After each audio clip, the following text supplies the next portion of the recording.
यहाँ आपको अपडेट करेंगे। इस्लामाबाद, पेशावर, लाहौर और मर्दान समेत मुख्तलिफ इलाकों में ज़लज़ले के शदीद झटके महसूस किए गए हैं। आपको अपडेट कर रहे हैं। इस्लामाबाद, पेशावर, लाहौर और मर्दान समेत मुख्तलिफ इलाकों में ज़लज़ले के शदीद झटके महसूस किए गए हैं। इस वक्त क्या सूरत हाल है, जानते हैं टॉन न्यूज़ के नुमाइंदे ताहिर नज़ीर से। ताहिर, बताइएगा क्या सूरत हाल है इस वक्त?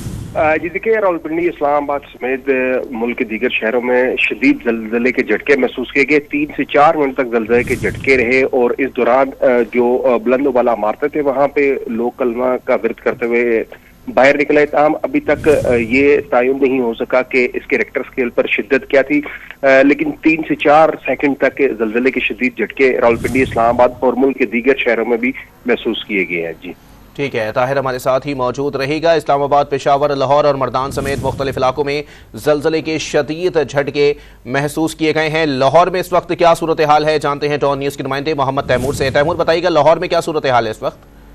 जी बिल्कुल, अभी कुछ ही देर कबल जो है लाहौर और उसके अतराफ में ज़लज़ले के झटके जो है महसूस किए गए हैं, जिसके बाद तमाम जो बड़ी बिल्डिंग्स हैं, मार्केट्स है, वहाँ से लोग जो है कलमा तैयबा का विरद करते हुए बाहर आ गए हैं। और अभी तक इसकी इंटेंसिटी जो है वो मेट्रोलॉजिकल डिपार्टमेंट की जानिब से जारी की जाएगी और उसका जो मरकज़ है मेन वो भी अभी जारी किया जाएगा। मगर अभी जो ज़लज़ला है वो तकरीबन कुछ सेकंड जो है वो महसूस किया गया है और उसकी इंटेंसिटी भी काफ़ी महसूस की गई है। मगर अभी ज़ाहिर है कि कुछ देर के बाद मेट्रोलॉजिकल डिपार्टमेंट जो है इसके हवाले से तमाम तर तफसीलात जो है वो जारी करेगा। अलबत्ता तमाम तर जो लोग थे मार्केटों में, बाजारों में, बड़ी बिल्डिंग्स में, वो भी ज़लज़ले के झटके महसूस करते साथ ही जो है वो बिल्डिंगों से बाहर आ गया और कलमा तैयबा का विरद भी जो है करते रहे हैं। जी।